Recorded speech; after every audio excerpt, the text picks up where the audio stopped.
Welcome to the No More Late Fees podcast. I'm Danielle. And I'm Jackie. And we're just two best friends and ex-Blockbuster employees rewatching some of our favorite movies from the late 90s and early 2000s. Well, Jackie, we have our first family member. We are really excited to introduce our cousin Mark. I say our because I've known him since he was like, how old, Jackie?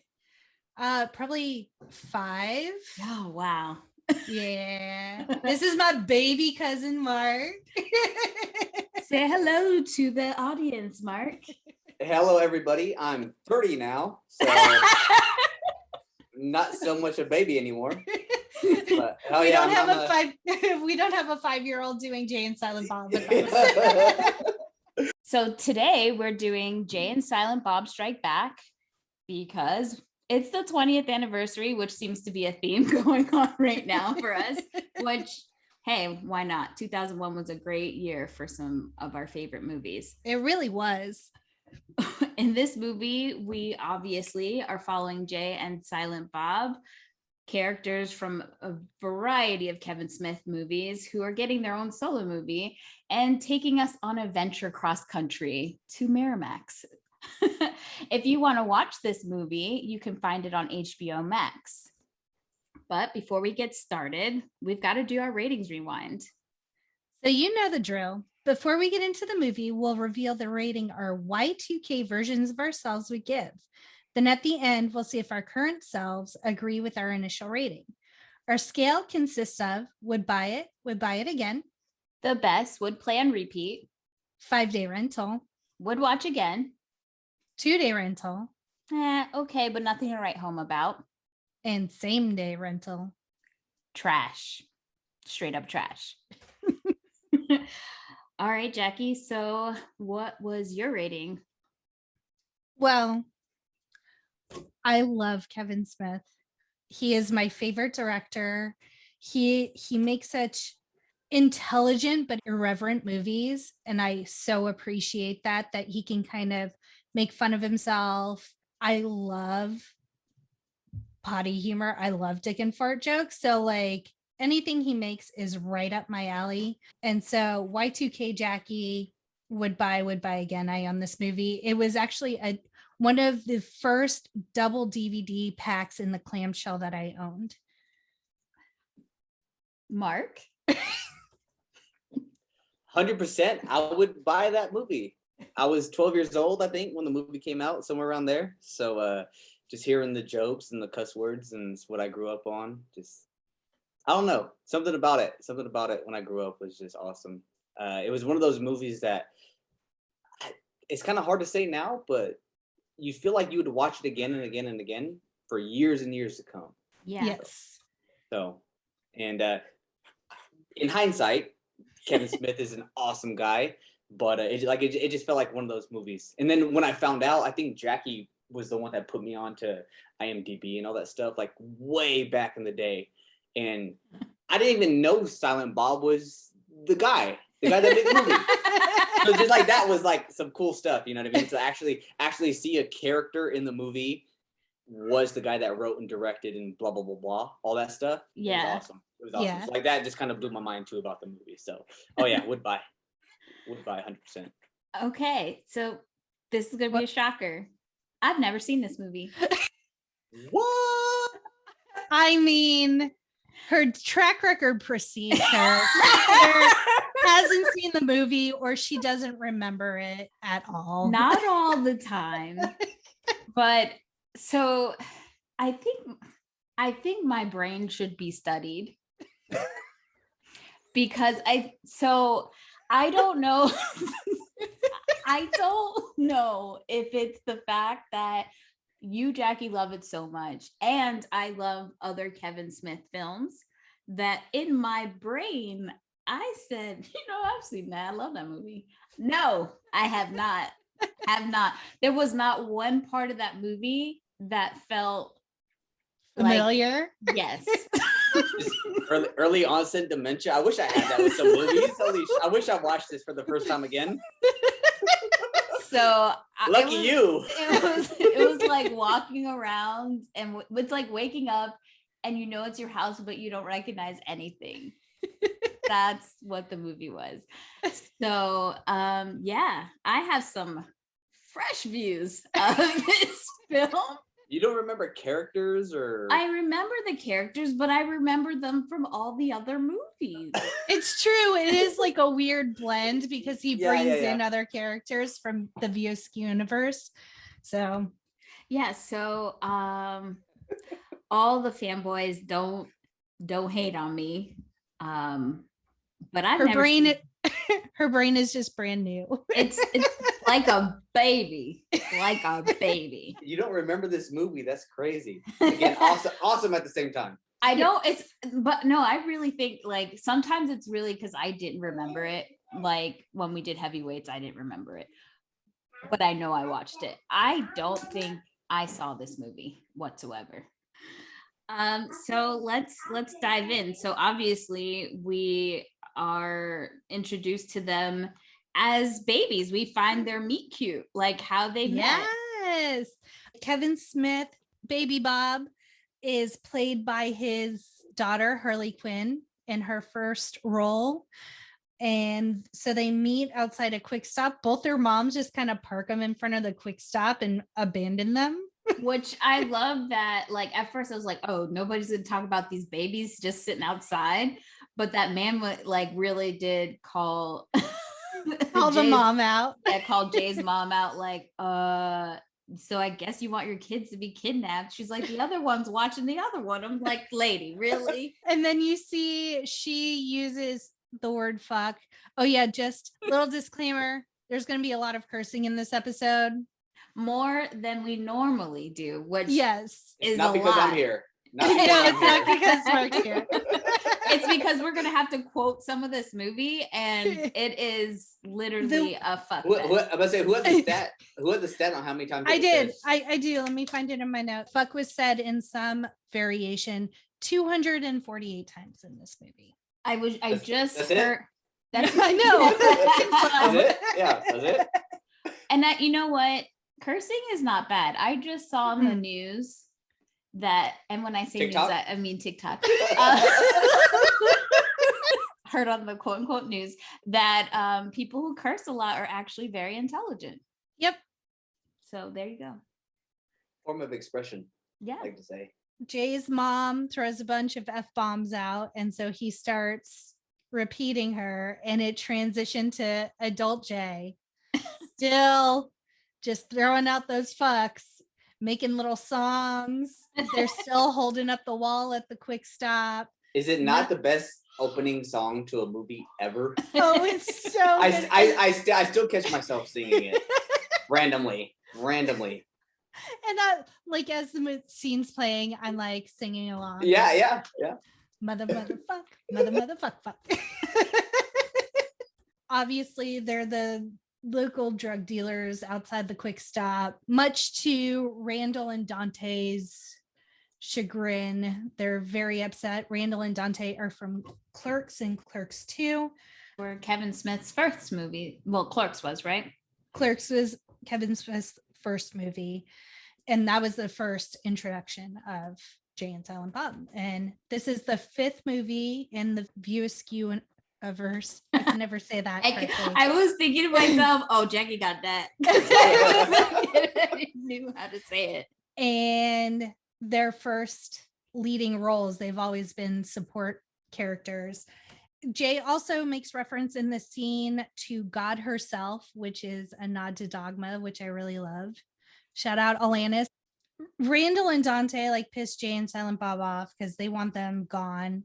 And so the kids come in, and Jay has made up this elaborate story about how Randall and Dante had a Star Wars themed wedding. So there are going to be so many different rabbit holes in this movie because there's so many references. But one thing I could say that rang true throughout this entire movie and that I was confused. There was so much gay talk in this movie. Yes. And then sometimes it was almost like they were trying to redeem the amount of gay talk in the movie, which we'll get to a scene later that I'll go deeper into that. But I felt kind of like, Jesus, the 90s and the 2000s was so homophobic. Yes. Ruthless. And Kevin Smith was called out by, I guess it was an LGBTQ organization for his use of all of the homophobic jokes. He tried to say, or he did say, that he wasn't in any way trying to demean gay people. I think so. I think the process in which that society made it okay for him to do those kind of things. Mhm. If society had said that is wrong, he probably wouldn't have done it Yes. as much. I think he's learned quite a bit, which I think everyone has. I think as a consciousness, we're all learning. But this movie was littered with like gay Yes.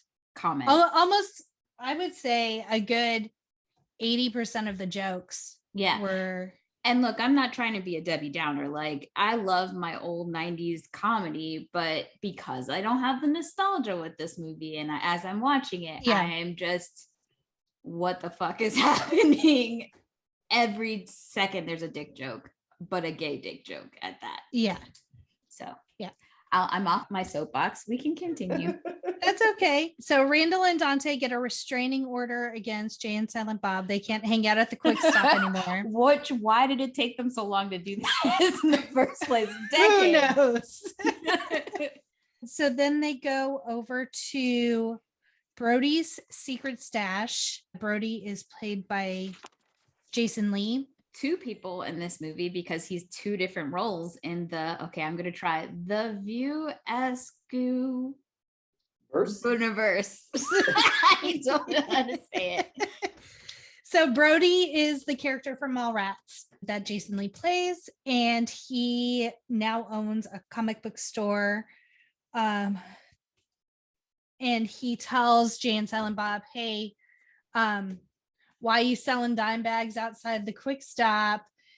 You should have Blunt Man and Chronic Bunny. Their Miramax optioned your movie. And Jay and Silent Bob don't know what the internet is. They'll have no fucking idea. Which I think it's almost like they were explaining the internet to old people in this movie as well. Yes. And all of their descriptions of the internet, not wrong. There's like a joke in there about why would Miramax option that? And the explanation, Kevin Smith is so perceptive, and it was presented as a joke, and they're like, oh, well, X-Men did really well, so studios are optioning every comic book they can get their hands on. Right. And it's also because, I mean, despite him being a very prolific director and writer, he is a huge comic book nerd. Like, he's obsessed and has written quite a few things in the comic book world. He directed quite a few episodes of Supergirl. He very much is in that world. Yeah. And so he could Comic-Con all the time. Yeah. Yeah. He could see the writing on the wall. So then they go to, they're very upset. And they go to Holden, played by Ben Affleck. Holden is a character originated in Chasing Amy. They're tracking the money now. Yes. So they're like, oh, we're owed money. Let's get on this. And so they go and talk to Holden, who wrote the comic, and then Banky inked it. So Holden says he cashed out his share. He sold the whole thing to Banky, and he's out of the game. It wasn't his decision to sell the rights to Miramax to option a movie. And then he said he shows them the internet. He says, you guys are, it's all over the internet. How have you guys not heard about this? And Jay says, what the fuck is the internet? It's like, who the hell is David? So exactly. And Holden explains people can come together to bitch about movies and share pornography with one another, which still true to this day. I said the same thing. I was like, is that not what we're doing today? And then, yeah. Even right now in real time. Thank you, internet. Holden takes them to a website called moviepoopshoot.com. Which was a real site, right? It was up for a while.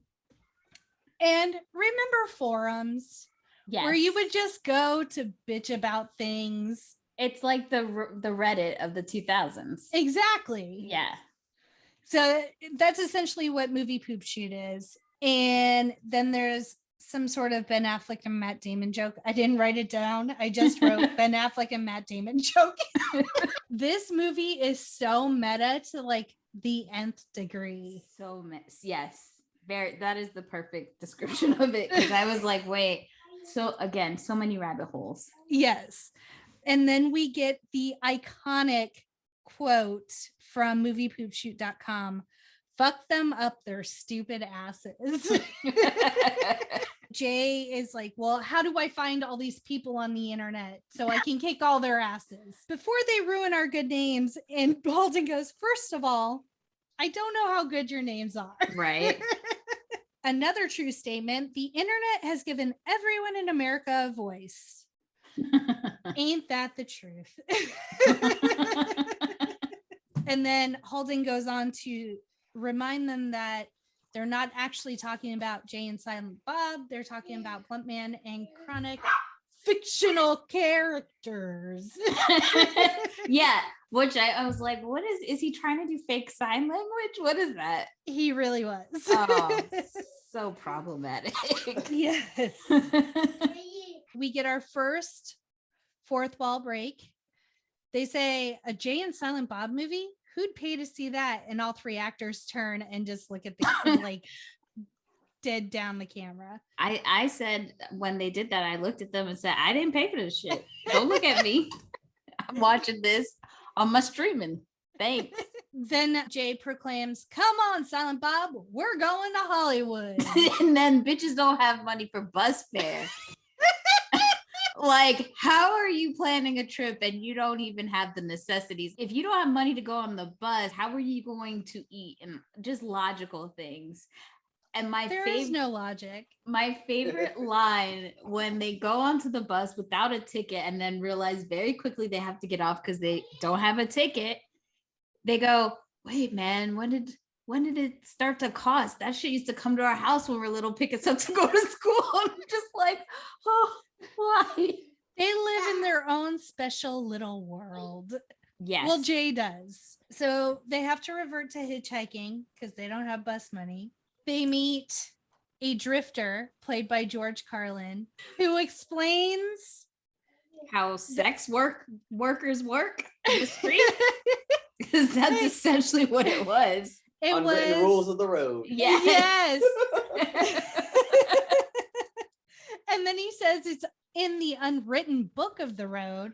So Jay's like, oh, there's a fucking book. I have to learn this shit. And George Carlin's character explains that he gives head for rides, essentially.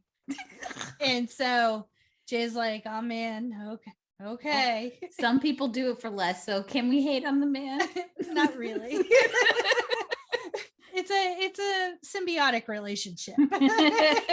But I love when the trucker comes after he explains the rules and he gets into the truck and the trucker doesn't even let him close the door before he starts unbuttoning his pants, like roadhead all the way. And I like how he like bends over with his mouth wide open, like he is ready to go. Yes.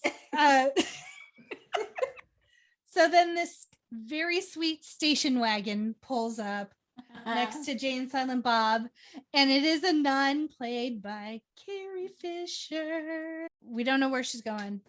She's living on a prayer, and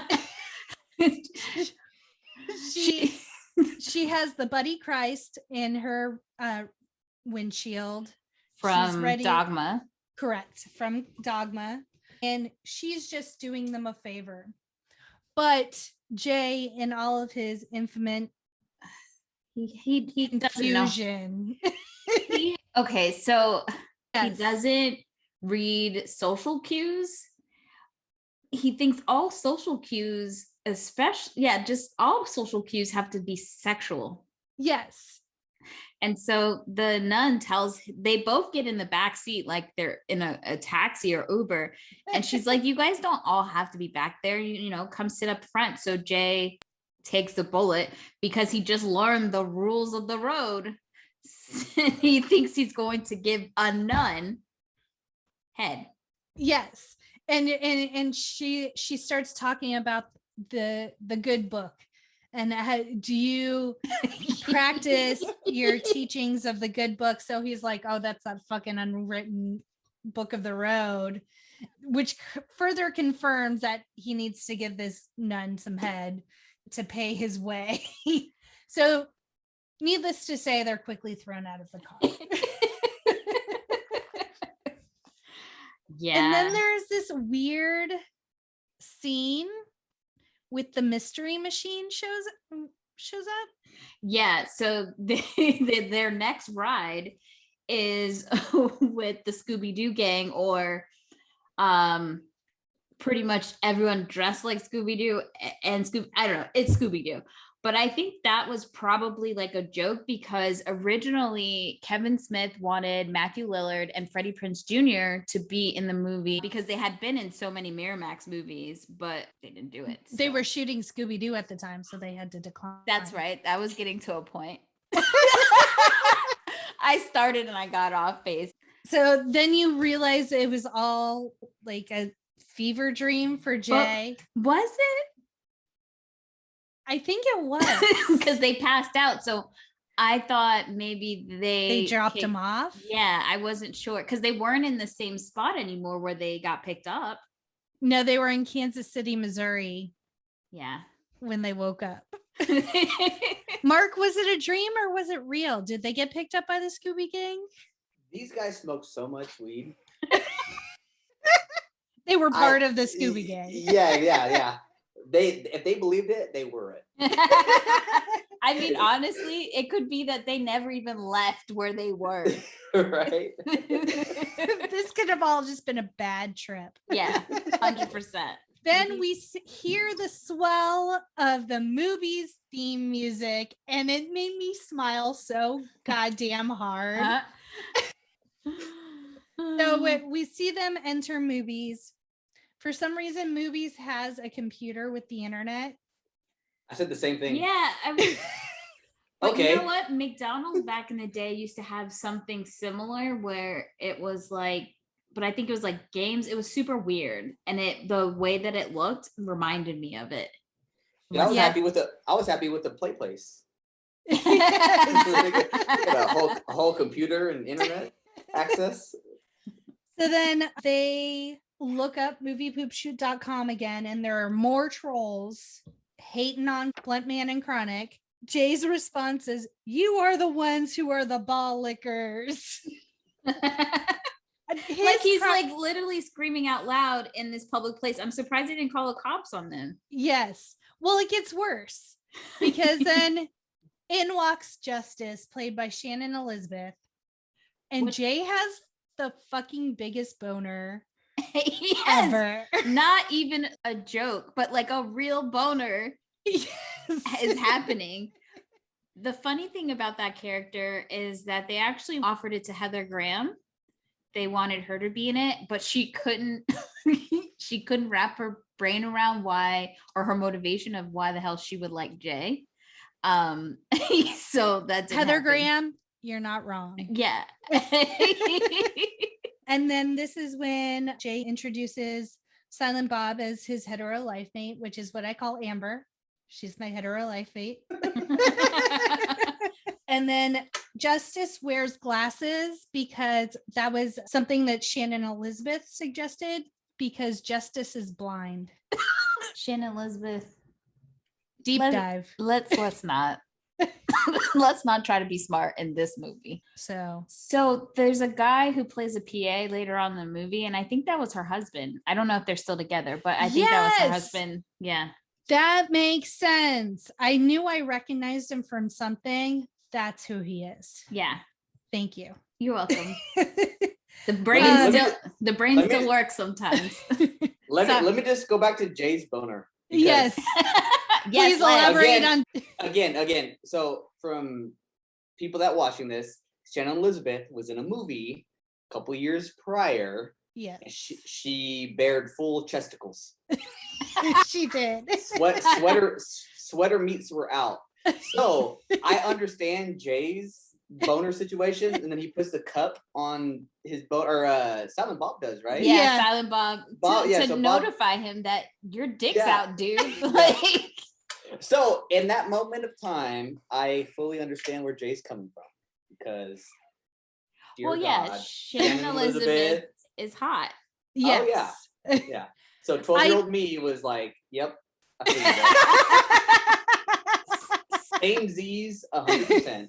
I just realized you're our first male guest on the show. I was gonna say that earlier, but I was like, hey, I didn't make a big deal about it. Yay! Breaking barriers and the no more late fees. You're setting the bar, Mark. Like literally, you're making a break in it if other men get to be on the show. Yeah, I know, right? That's what I said earlier. If I get invited back. So a lot of the jokes in this movie, like with the dick jokes and stuff like that, it's weird because I understand them from a male perspective, because believe it or not, like heterosexual males, we make a lot of like drawing dicks on dirty windshields is what we do. I don't know why. It's just what we do. It's just what we do. I don't know why. And you can ask dozens and dozens of men. It's just what we do. We're not gonna draw boobs on your dirty windshield. We're gonna draw a big penis. And it's just so like a lot of the dick jokes and stuff in this movie, I kind of understand. Mark, we're women. We already know. You are not telling us anything new. We are aware you guys love a dick. Men are dickmatized. Yeah. They are. Yeah. Straight up. By their own dicks. Yeah. Then we meet the rest of the girl gang shown behind me for those who are watching this. Sissy, Missy, and Chrissy, which are Eliza Dushku, Allie Larder, and Jennifer Schwalbach is Kevin Smith's wife. Correct. And this is her movie debut as Missy. So Justice invites Jay and Silent Bob to come along. They're headed to Colorado. The rest of the girls are like, who the fuck are these dudes? Because I mean, who wouldn't want Jay? He's so charming to be in a van with you from multiple states. And he quickly points out, as Chrissy, played by Allie Larder, eats a cow tipper, that this shit makes girls fart. And then in pops Sean William Scott, which in the worst wig ever. At one point, Jay calls him Valiant, which that is the haircut he has, is a Valiant haircut. And then braces he can't seem to talk around. Yeah, I honestly could care less what he said or he did. I love Sean William Scott so much. I got super excited when I saw him pop up. And every person that popped up was like brand new for you. Yeah. Imagine the wonder you must have felt. I don't know if wonder was the word, but yeah, I felt a lot of things. I did. I felt wonder when Sean William Scott came out, for sure. That whole sheep situation was weird. So obviously Jay is obsessed with justice. And so he's got to get this dude out of his way. So the way he does it is almost like how an 8th grader would have done it. And he was like, so do you like sheep? Would you fuck a sheep? And he's like, wait, what? And he was like, oh, I meant like if you were a sheep. So apparently the reason this comes up is because they say they're going to go free some animals that are being held and experimented on. They're part of SAC, Students Against Animal Cruelty. Which reminded me of my time as the president of Student Tobacco Reform Knowledge for Eternity in college. What? The longest acronym ever. So in high school, when I was in HOSA, I was a part of TAT2, which was Teens Against Tobacco Use. And the collegiate version was STRIKE, Student Tobacco Reform Initiative Knowledge for Eternity. And I got paid to go around campus and get yelled at for trying to teach the wonderful people at Florida A&M University not to smoke cigarettes. I digress.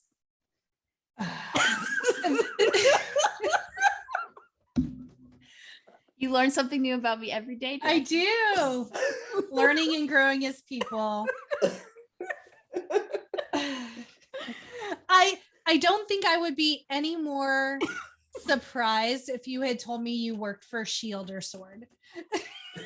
At this point. Amazing. That would be amazing. So, and then there's this whole, to me, cringy scene where Jay is asking Justice, oh, so you like animals? What about trouser snakes? And I'm like, don't fucking whip your dick out in front of this nice young lady here. They take so much time in the movie to literally watch his process internally of how he decides whether or not he should pull his dick out because this girl literally was nice to him. Yep. And you know what the saddest part of that is? How many men probably go through that process too. Mark, anything to add? Since I'm the all go-to guy for this one. Honestly, I have never in my life, and it might just be me speaking, I have never contemplated in my life, should I whip my wiener out in front of a woman? Unless the time is right, you know what I mean? Never in my life have I just been like, oh yeah, I should just whip it out right now. I'm really proud of you right now, Mark. Consent matters, people. Yes. Yes, very true. Very true. Very true.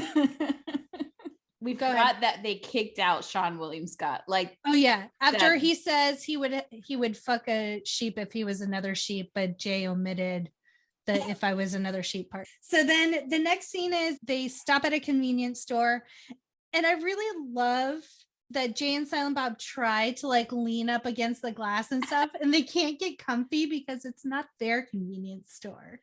Oh God. And then Jay goes down this rabbit hole. He fantasizes a lot. Yeah. He has, I mean, look, I'm no therapist, I'm no psychiatrist or psychologist, but I definitely think that he's probably got ADHD. Oh, he 100% has ADHD. And it's a weird hyper focus that he has. Yeah. I don't know. Anyway, so he's like humping the glass at one point.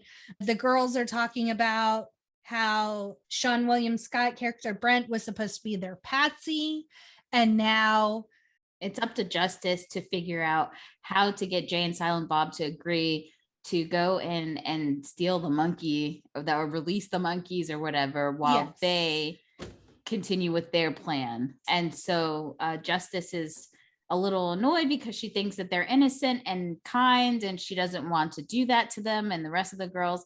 The way these girls talk to each other is super weird. Like, and I feel like, so that when I was choosing my background, which are the 4 girls in their cat suits, because they're fucking hot in their cat suits, I really had to like check myself and be like, okay, were they being exploited, or was this Kevin Smith saying these are all the tropes that are typically in male-driven movies? And I feel like it was the latter. He was really just pointing out all of the ridiculous things that are written into female parts. The funny thing is, though, like, I think, again, with him talking about homosexuality and the intent is good, but it's not executed properly because it literally still is over sexualized. Yes. And it's really not, it's too tongue in cheek where it's not really showing what his intentions are, because any guy, and Mark, you could attest to this, were you thinking watching this movie, oh man, he's really speaking about the women's view and the male gaze in this situation?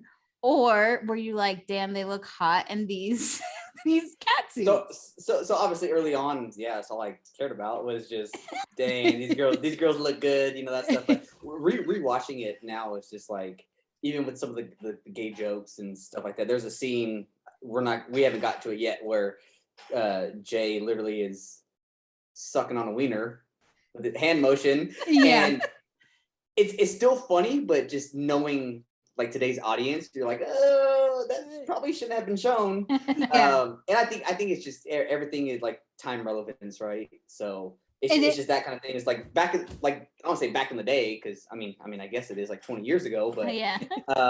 now it's just like, yeah, seeing that stuff in movies right now, it's like kind of crazy that it's like, holy shit, how was that allowed? Yeah. Right? So then Jay throws in Snoogans means I'm kidding, which I never picked up on that line until now. Yeah. So anytime he says anything and then says Snoogans afterwards, it's just like, JK, guys, just kidding. Apparently the verbiage for his character, it has to do with the way that he speaks in real life and Yes. from his youth. So that was good to find out when we were doing research for this, because I feel like I need a dictionary to understand what like in all the movies what the hell he's talking about. Justice convinces him to steal a monkey, and he's like, shit, I would have stolen a monkey for you. Because his end goal is, I want to fuck Justice. How do I cross that finish line? We see this conversation between Justice and Jay, where he's like calling all the girls you bitches. And she points out women don't like to be called bitches. Seems obvious. And then he says, what about piece of ass? Yeah. And she's like, not so much. And so then he comes up with his term of endearment for her, boo boo kitty fuck. How is that any better?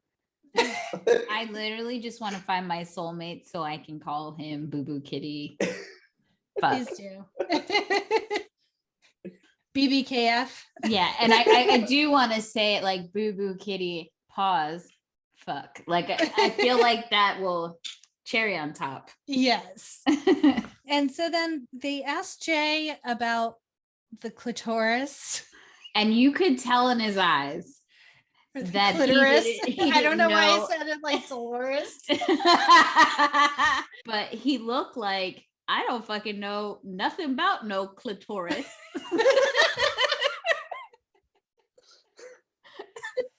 And he literally says, I am the master of the clit. I am the clit commander. No, sir. Not with that aggro. I would love to meet the clit commander, please. Send him to Danielle's house. I would love to know you.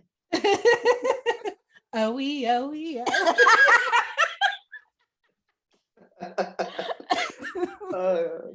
Shortly after that, they've arrived at the Degrassi. So here is the thing. I don't know 100%, but like 90% of my brain, as soon as I saw the building, I said, that's fucking Degrassi. Danielle, if you know it by sight, you know it too well. I do not. You could never know Degrassi too well. They're going in to liberate the animals. I don't know why they chose the orangutan in particular. The girls to like hyper focus on that's the animal they had to free. And so Jay's like, kiss for good luck. So Justice kisses him. And then Silent Bob's like, well, me too. He doesn't say it. He motions. And so she's going to like just give him a kiss on the cheek. And Jay yells, get off my Kool-Aid, motherfucker. And then Silent Bob, always with them toys, pulling out the grappling hook that I'm like, are you Batman? What the fuck? Oh yeah, he had that same utility belt in Mallrats and used the same gun to get them. That's right. I forgot about that. It's been so long since I've seen it. So then while they're breaking into the animal testing building, Degrassi, the girls are getting ready to break into the Colorado Diamond Exchange, which happens to be next door. And so they hop out of the van in their cat suits, striking poses. The zipper on the front is not zipped up all the way, so there is ample cleavage. Mm-hmm. We switch back to Jay and Silent Bob are in the animal testing building, and Jay, for some reason, decides he needs the tranquilizer gun. And so takes that along with the orangutan.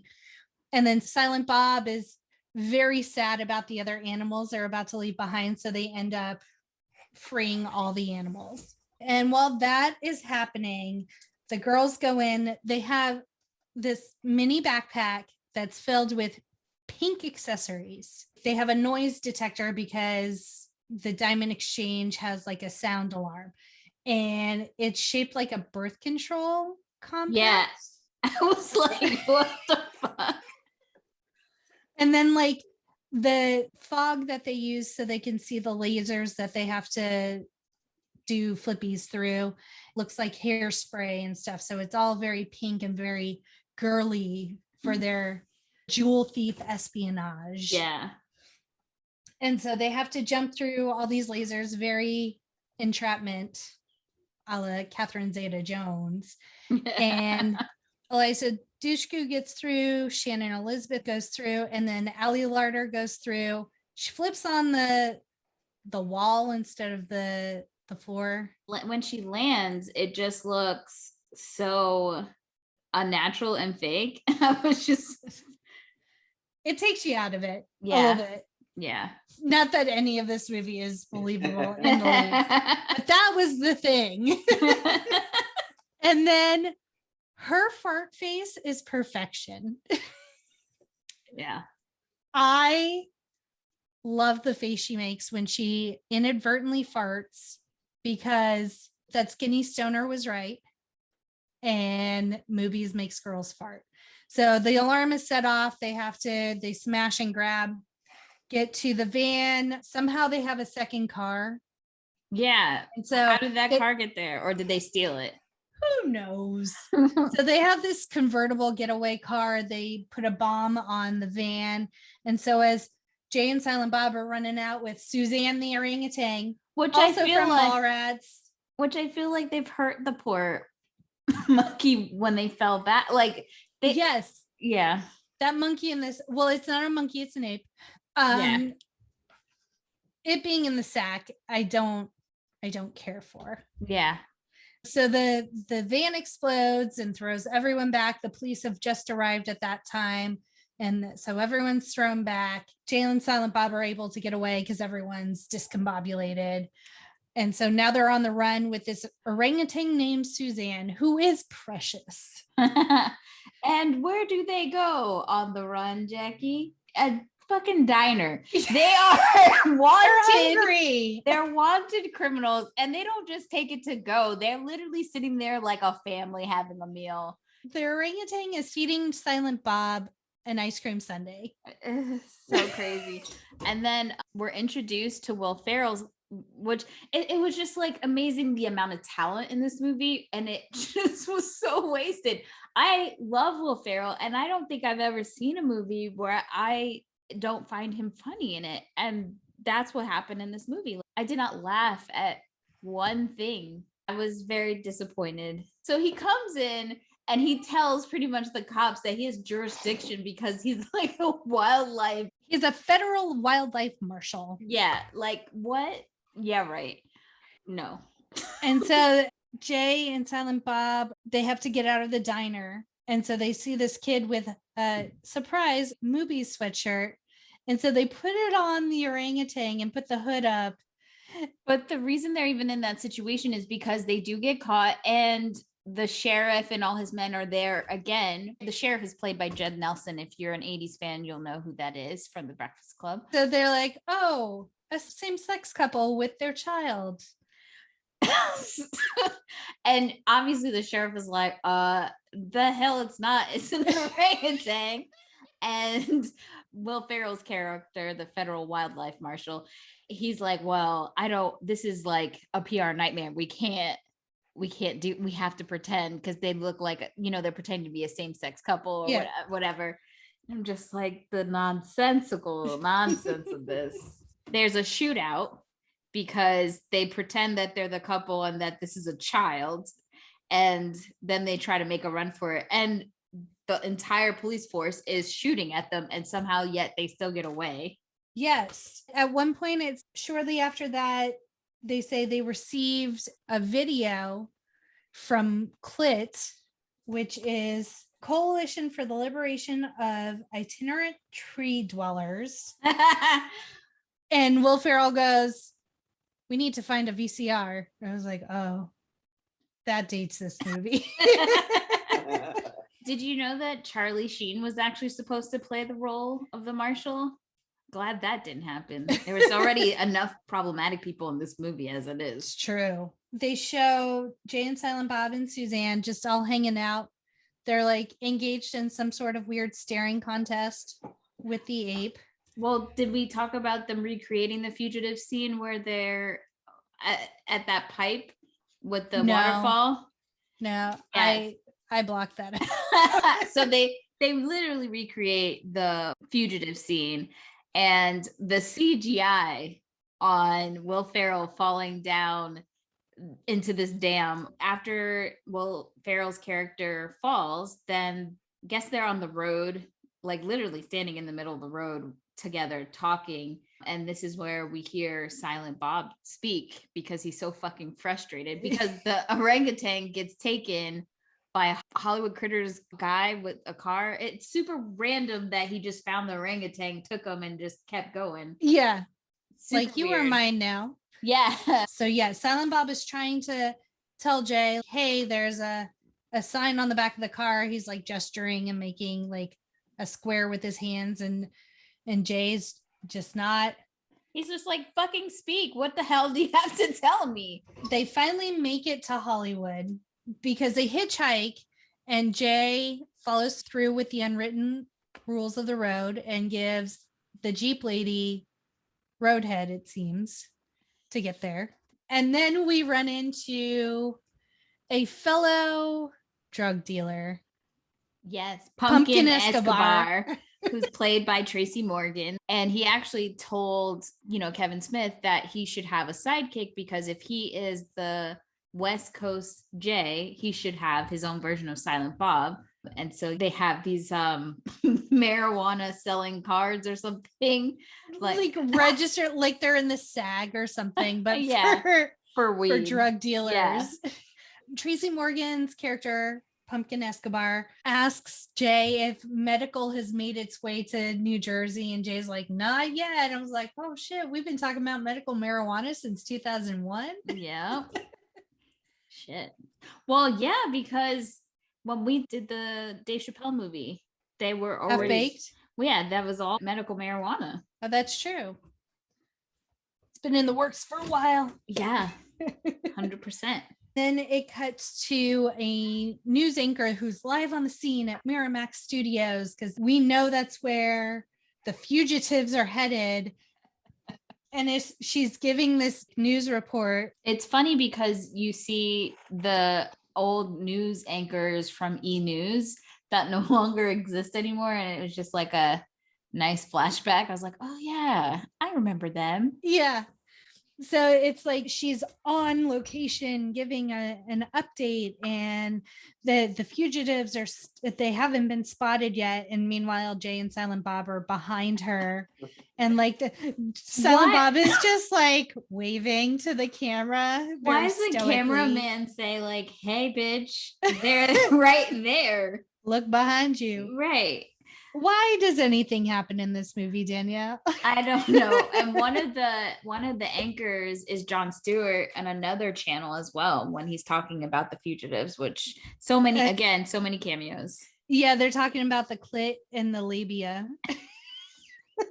I bet well, and this is the second time Jon Stewart has cameoed in a movie we've done, because he cameoed in Half-Baked. Yeah, true, facts. I wrote down when Jon Stewart was talking to Will Ferrell about the clit. one funny comment he said was, if you come across a clit, don't rub it the wrong way. And I was just dying laughing because I'm like, oh my god, dude. So because they were obviously talking about Yeah. But it was so funny. True that. So now Jay and Silent Bob are trying to nonchalantly get into the Miramax Studios. They're kind of like whistling to be nonchalant, and like nobody sees them Yeah. trying to get on the lot. And Diedrich Bader plays the Miramax security guard and is hot on their tail. I have a question. Yeah. They're dressed as Jay and Silent Bob. Why aren't they just assumed To be because they're shooting the movie? Yeah. Jackie, don't bring logic to this. Don't bring a knife to a gunfight. Then we go set to set into some of the spoofs of movies that Miramax has done. And so the first one we go into is Good Will Hunting. Good Will Hunting 2 hunting season. Yes. So, okay, Danielle, you know how I can connect every movie to Hanson. Okay. The director of Good Will Hunting 2 hunting season is Gus Van Sant, and he directed Hanson's weird music video. I was surprised that they got Gus Van Sant, and I liked how, again, it was very meta. He literally wasn't directing the movie at all, which was probably speaking to a movie that he had done recently where people trashed it and said he wasn't even directing it. Yeah. And he was sitting there counting his money. Ben Affleck has the worst, like 2000s blonde frosted boy band eyelids. Frosted tips. Oh, so freaking bad. And it just gets super confusing and meta with these two, because they're them playing themselves, but a different version of themselves, but they've both been in the Kevin Smith universe. And then they talk about being in Dogma as themselves. Bartleby and Loki. But in the universe of things, it also exists. Like, this is the multiverse that doesn't make any sense. I really enjoy this little scene. First, when they talk about they're going to make their lion and their lemon face. Yes. Prior to that, when Diedrich Bader is, someone radios him and is like, have you seen them? Blah, blah, blah. It's Ben Affleck's voice on the radio. Yeah. And he's like, oh, it wouldn't be a 1068. That's when Affleck has hookers in his trailer again. Which is really funny, because that there's so much allegations between when he was dating J-Lo. There was, some situations about him going to like a strip club, and it wasn't too far after that they ended their engagement. So it was just put on hiatus for 20 years, Danielle. Whatever. But I just thought that was funny that you're making fun of this, which this would not have flown at all. Now. Nope. Then we roll into Scream 3, it seems like. Yes. Because that's around the time frame. It is Scream 3 with Shannon Doherty and Wes Craven in this scene. Yes. So Shannon Doherty, of course, was in Mallrats. She was one of the main characters. And she's upset because the stolen ape, Suzanne, turns out to be the Ghostface killer in Scream 3. And Wes Craven's just like, what? People like animals. Like, just give me that Scream money. I found out what poster was in this scene. It was actually Selma Hayek. There was a poster of her in this scene because she was supposed to reprise her role as Serendipity from the Muse from Dogma, but she had scheduling conflicts, so she had to drop out. So they had that like as a little Easter egg. Nice. Which I totally missed. I don't know if you saw it. So then they roll out, they find a bike with a basket. They have their orangutan back, and it's very moment. Obviously, an homage to E.T. Somehow they get launched in the air, fly through a window, and they just happen to be in James Van Der Beek and Jason Biggs' dressing room as they're getting ready to start shooting Blunt Man and Chronic.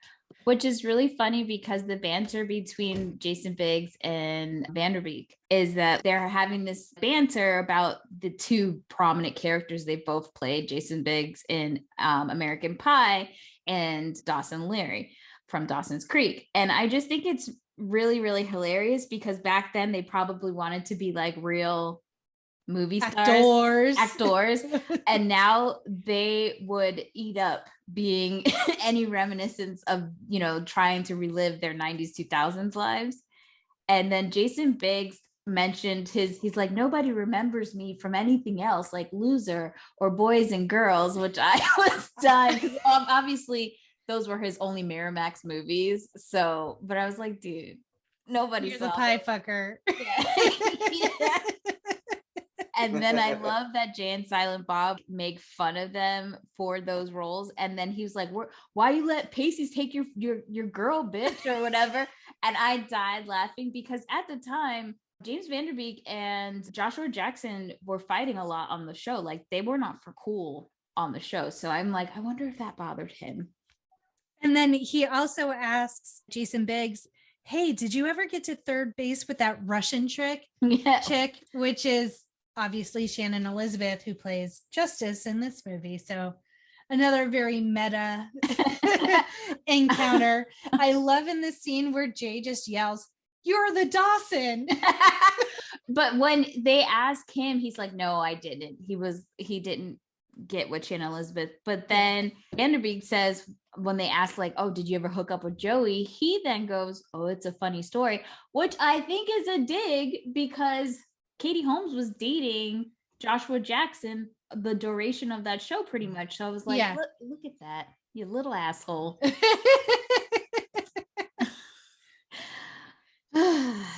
Here comes Vanderbeek with the deep cuts. Right. But only I, an obsessive WB watcher, could read the room. And this is when Jason Biggs makes some gay joke and Vanderbeek's the one that calls him out. Like, why does it always got to be dick and gay jokes? That's not cool, man. Yes, this is supposed to make up for all the gay which movie. I appreciate James Van Der Beek, but in this movie, too little, too late. Well, yeah, obviously it's really Kevin because he has gotten to the end of his movie and it's like having some moral compass all of a sudden about the 90 million gay jokes he made. And then they hand the orangutan the tranquilizer gun? ? They're having a huddle. That's what starts Vanderbeek. That's what starts Vanderbeek and Jason Biggs having their homophobic conversation because Jay and Silent Bob huddle to discuss what they're going to do. And while they're doing that, the orangutan has taken care of business with the fake Jay and Silent Bob. So then they see the Blunt Man and Chronic costumes hanging up. And they're like, oh, this is how we moonwalk out of this piece. We're going to dress as Blunt Man and Comic. And then they wander on set. And the director, Chaka Luther King. Why?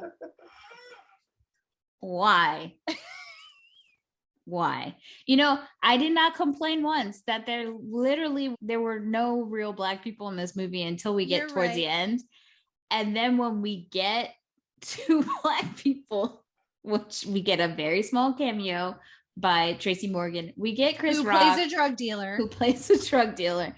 And then we get Chris Rock and is the most angry Black man in the world, which I know was kind of Chris Rock's, you know, shtick back then.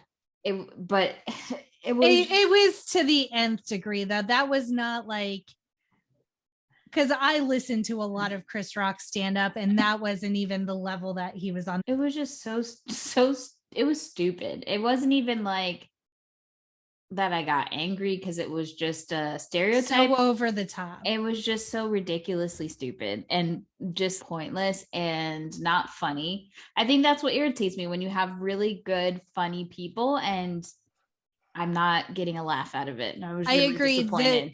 This cameo, for as wonderful as he was as Rufus in Dogma, there was no redeeming qualities. He wasn't funny. And the jokes went on and on too long. Yes. It just felt really heavy and it made you feel uncomfortable, which I think, Kevin Smith has said he wanted this movie to be a cartoon come to life. So everyone was supposed to be over the top and really their tropes really exacerbated. Yeah. And it just fell flat in certain That elements. I remember watching it even back in the day and always thinking that Chris Rock character was very cringy. I guess that's the word you would use now. It was just, like I said, over the top, just over dramatic, overdone. And it was just like, I mean, he took the role, I guess, for whatever reason, but just as a viewer, even now when I watched it, I was just like, damn, so weird, so cringy. Yes. Well, I do want to say we got a cameo from Shannon Elizabeth's husband and Jamie Kennedy as well. So that was Jamie Kennedy. The coffee guy? Bad. Yes. The coffee guy? I felt so bad for him in that scene. He's just like, no boogers, sir. I didn't feel bad for him, but I was just like, this is just ridiculous. You have so much quality in this movie and it's just trash. All of a sudden, they're on set. They don't know what the fuck to do. They're standing there. What do I do with my hands? And in comes Cockknocker, played by Mark Hamill, which Kevin Smith took the time to do graphics on the screen that said, hey kids, it's Mark Hamill. And then like in brackets, applause, and it like flashes. Which I can't remember in the theater if I applauded or not. I probably did. So David Duchovny wanted the role of Cockknocker, but then he started shooting Evolution, which I love that movie. We watched it 2 weekends ago and I'm like, we have to do this fucking movie. I love Evolution. It's so good. And so Mark Hamill was offered the role, but he had to ask Lucasfilms first for permission because there was just a lot. There was a lot in the script that he didn't understand, that he questioned, that he thought was inappropriate. There was so much Star Wars reference, like the bong being the lightsaber. So he wanted to make sure that he didn't mess with the hand that fed him or whatever that saying is. But he got permission. He got full permission. This is how I know George Lucas smokes weed, because what? Out comes Cockknocker, Mark Hamill. And he has a dildo lightsaber, little floppy, but still good. He also has a Hulk hand. Yes. Then Chris Rock goes, I think George Lucas is going to sue somebody, which was like his only funny line in the movie. Yep. And not wrong. That was probably a good possibility, although I'm sure Kevin Smith is cool with LucasArts. I think they got permission. They had to have, Silent Bob uses the Force to get, which he was practicing in Mallrats, so he finally mastered the Force, which is nice. So good for you, Silent Bob. If Disney owns Miramax and owns this movie, it's canon in Star Wars. It could possibly be. So getting back to it, Silent Bob uses the Force, grabs his lightsaber bong, and probably fulfilled a lifelong dream by having a lightsaber fight with motherfucking Luke Skywalker. Yep. And but he doesn't win it. And so Jay comes out. He has the double-ended lightsaber bong, like the Sith. Correct. And at one point he turns the lightsaber off so he could take a hit off of it and then turns it back on. And that was a suggestion from Jay when they were practicing the scene. That wasn't written in the script. He also lands like Black Widow. He does the comic book hero. He cuts his hand off, like in Star Wars. Yeah, and Cockknocker says, "Oh no, not again," and then looks at the camera. I'm like, come on, this is so bad. Meanwhile, Will Ferrell has shown up. He's not dead after falling into the Hoover Dam. Just like when that scene happened, I was like, oh, guess bitch dead. Nope. Round 2. And so he goes in guns blazing into the studio, shoots before looking, and they're shooting what seems to be Barney, but with Mubi. Yeah. He's just. And there is a giant hole in Mubi. So Mubi's dead. R.I.P. And Will Ferrell said, "Oh, that was supposed to be a warning shot." Bitch, what'd you say?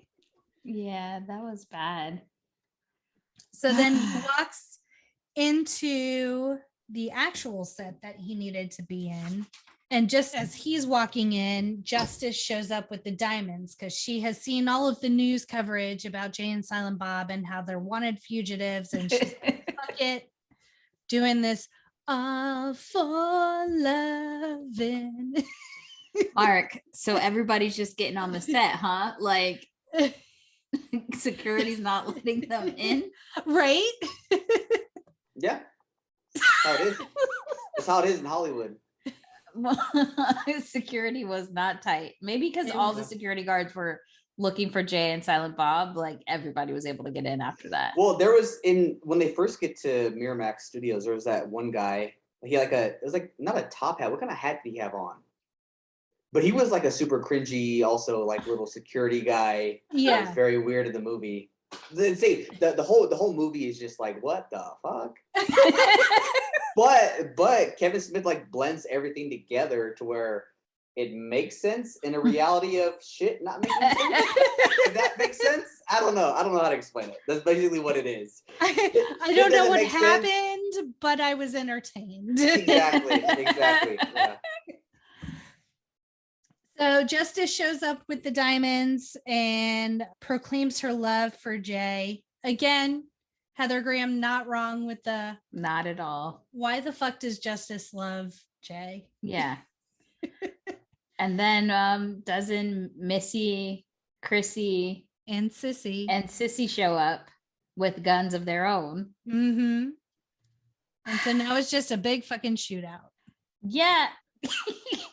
And we find out the Marshal, Will Ferrell's character, doesn't know how to use his gun at all. He's just wildly shooting. Yeah, it's a hot mess scene. And while all of this is going on, Jay and Silent Bob are having their come to Jesus with Banky about pay me, bitch. Where's my money? Yeah.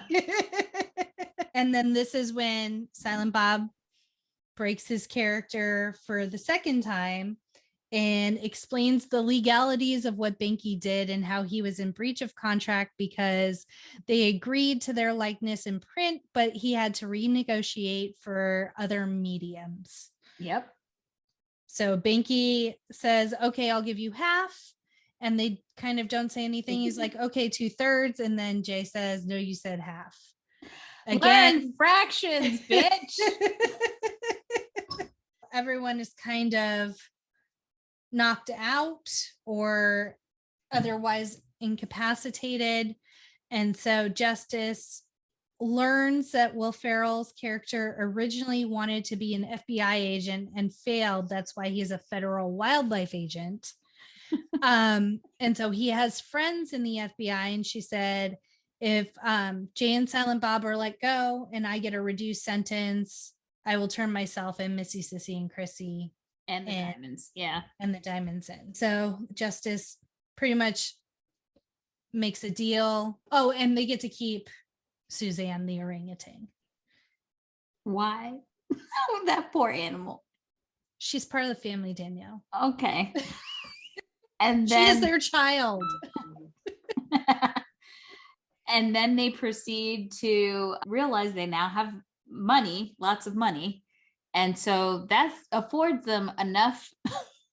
It's enough to be able to take some flights. And because Jay has not forgotten his purpose out of everything. It was not to get the money. Nope. It was to get the people on the internet to stop talking shit about them. Yep. So him and Silent Bob fly across the country and beat up what looks like a bunch of children. Yeah, there were a couple of kids. There was a priest. There was a convenience store clerk, and then there was an office executive who seemed to be working in front of the bank of You elevators. read this, I was like, wait a minute, you're mad at security? Like what? Why is he acting like he's on an important phone call? You're downstairs in front of the elevators. You're security. Yeah. It was super weird. Yeah. And then we see them go to the premiere. They go to the premiere of Blunt Man and Chronic, and we see a bunch of other characters from various View Askew-universe movies. So Amy from Chasing Amy and Trish the Dish from Mallrats have this lengthy conversation about how they should have optioned the Chasing Amy comic instead of the Blunt Man and Chronic comic. Saying that Chasing Amy would never be a movie, which meta again. Yep. And then we transition to the after party, Danielle. Yeah, there was a very special band playing. Morris Day and the Time with Jungle Love. Oh. I'm not gonna lie, I tried that dance so many times after I watched it the first time to get that footwork down. But yeah, it's like the way you kick the legs and then one kicks out. I feel like it was the precursor to any moves from MC Hammer. Okay, probably. Yeah. And I was hardcore MC Hammer fan. And the way Justice was walking, because apparently she was let out of prison to go to the premiere and the after party. So weird. She's still shackled. So the way she's like having to shuffle is fucking hilarious. And then she is dancing like I imagine an 11-year-old would dance at a boy band concert. She's just kind of like flinging her hair around and jumping up and down is her style of dancing. Jay and Silent Bob are invited up on stage and do the Jungle Love dance with Morris Day and the Time. And then we transition to the credit music, which is Afro Man Because I Got High. I turned off the movie after they said, hey, the party's across the street. Click. So you didn't see the whole scene with the Morris Day and the Time? No. But you just told me about it. I feel like I was there. And then you missed Because I Got High, which I purposely, like, I always turn it off at the beginning of the credits. I was like, nah, man, this is bop. La da da da da da. I was gonna go to work, but then I got high. Oh, so good. And that is Jay and Silent Bob Strike Back. The actor who plays Jay, Jason Mewes, he, was pretty much an alcoholic and doing all sorts and a drug addict. Yeah. And him and Kevin Smith had quite a few fights on the set, dealing with his substance abuse issues. He would get wasted every night and then come to the set, and they didn't know what he was going to be like each day. Mm-hmm. He was pretty much like a firecracker. And so once he got clean, he wanted another chance because I don't have a substance abuse issue, but I can. He pulled a Danielle and he can't remember shit about this movie. I can empathize with the memory issue. And so Kevin Smith was nice enough to make the TV show to build new memories. So that was really sweet. It was a movie. I went to the theater to see it. It's a movie? It's not a TV show? Yeah, it was a movie. The reboot. Yeah. Oh. Jay and Silent Bob Strike Back reboot. Now that you've seen this, you should watch that, Danielle. No. Why did I think it was a TV show? You know what? I wonder if there is a TV show coming. What? I want to say there was like a cartoon or something that he did, or like a comic. There was a Clerks cartoon back in the 90s. Okay, that might be it. If you felt like this movie was meta, Jay and Silent Bob redo is like meta times 100. Like, because it references all the other movies plus this movie, but then like rewrite some of this movie. Like, it is bonkers, but it's so good.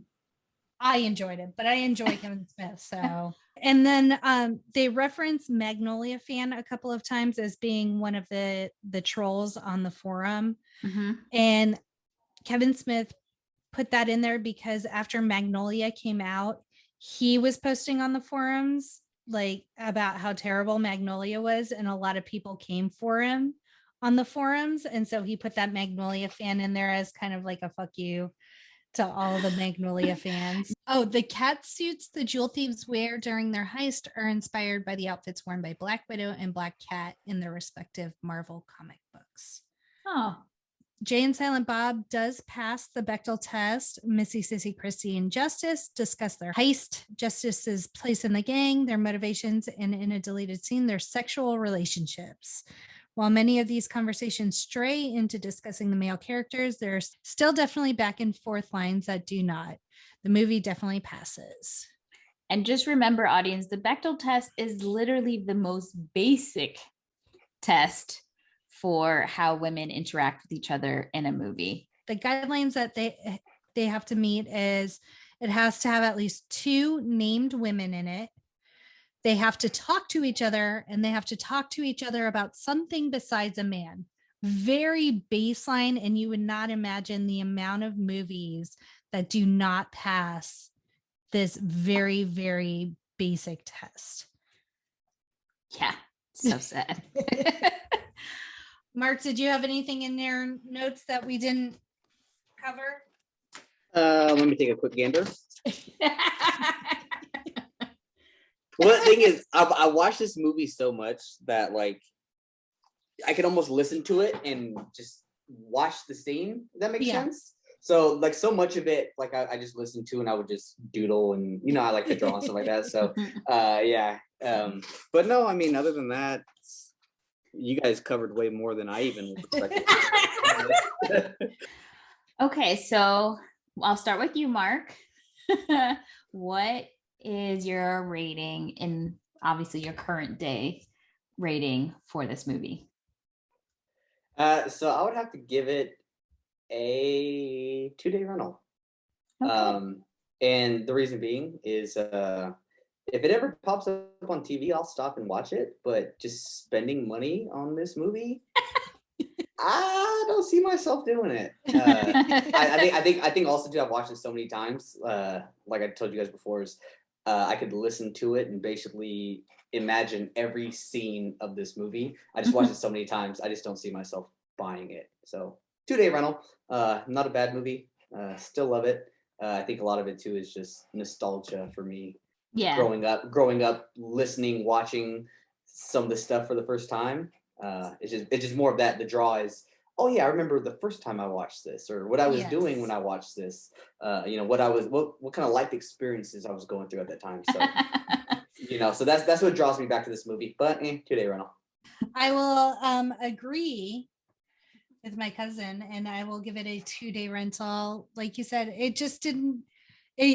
I really enjoyed it when it came out, and there's a lot of very memorable scenes, and obviously all the cameos and all the meta before meta was a thing in it, but jokes didn't hold up. It didn't age well. So 2-day for me. What about you? Thought she had seen it, but really hadn't? Well, I think I'm going to do 2-day rental. I don't think I'll ever watch it again if I don't have to. But for me, it's still the Kevin Smith. I'm just going to say the Kevin Smith universe, because both of us cannot pronounce what it really is supposed to be. US universe. Sure. Finally at the end of the podcast. 2-day rental, and that's just pure nostalgia on the entire universe itself. And I counted, I only laughed once. So if I had gotten like a really good funny scene, I might have felt something more. Well, now that we've had our ratings, Mark, thank you so much for joining us and just kind of watching how the magic happens from behind the scenes, right here in the middle of everything. We had so much fun having you on and getting your insight, and you will be invited back. I definitely say yes to that, and I know Jackie does. So you have set the bar for any of our other future male guests. So this is great. I hope you had a good time. We both did. Yes. Yeah, no, it's awesome just seeing how you guys work. And like I said, I listen to the show weekly, literally waiting for you guys to post the next episode. No, it's awesome. I'm glad it was fun. Hopefully next time it's another good movie that I like, and we'll do it again. I like it. It's fun. Thank you guys. Yay. Well, let's get down to some, what did we call it? Housekeeping. Yeah, let's get to some housekeeping. Housekeeping. I said, do not disturb, bitch. You want fresh towel? Nah, get out. You want me fluff pillow? No, bitch. It's the fucking Holiday Inn. Okay. Hit him with the social medias, Danielle. Sorry. Well, okay. As you probably heard in the beginning of this episode, we have a Patreon page, which we're super stoked about, and we have Patreon members already.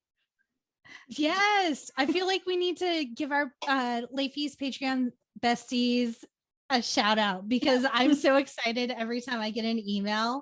So our very first Patreon bestie was Laura. Holla. And then my mommy. Because she supports us in everything that we do, all of our crazy adventures. And then our lovely Gwen, who did the She's All That episode with us. Love you, Gwen. And then we have Morgan, who you just heard on our Now and Then episode. And my friend Ativa, thank you so much. And our favorite Shannon, who is currently trolling us right now on the Patreon page. So if you want to see some really fun comments, you can. It's some random ass questions. We love it. I love, you know what? When she gives support, it's 110%. And it so is. I don't expect anything less. So, and I'd like to give a special shout out to my hetero life mate, Shayla, for being one of our Patreon besties. You've been so supportive, you know, personally for me, whenever I'm just trying to think through this whole podcast thing and you listen to every episode. We really appreciate your support. Thank you guys so much. We really, really appreciate it. Every day we are working on this. It's a passion project for us, and helping and supporting through our Patreon really gives us the opportunity to produce more content and be able to work on this and give it 110%. So thank you. And if you want to be a part of our Patreon family and be a Patreon bestie, you could hit up patreon.com/no more late fees. And we would be stoked to have you be a part of our membership family. And we have a Patreon birthday shout out this week. Have a very happy birthday, Johnny. Thanks for being a Patreon bestie. And now back to our social shout outs. So if you want to follow us on our social channels, hit up No More Late Fees on TikTok, Twitter, Instagram, Facebook, and now YouTube. Go ahead and subscribe. We have started to put our YouTube videos so you can not only hear our voices, you can see our wonderful facial expressions as we do each episode. So hit us up on YouTube and subscribe, like, comment, and TikTok. Don't forget the tickety talk. Where Danielle gets all her news. I was going to say the same thing. Your local news channel. I have to say that it's the news because people are like judging me and laughing at me when I say I heard it on TikTok. We also have our quick drop, which is our voicemail. You can call in 909-601-NMLF, 909-601-6653. Leave a voicemail if you have feedback, if you disliked a movie that we did, if you have any movie suggestions, Blockbuster video store stories, really anything you want to talk about. If you want to elaborate, if we got something wrong, hit us up. leave us a voicemail and you may be featured on a future episode. So until next time, be kind and rewind.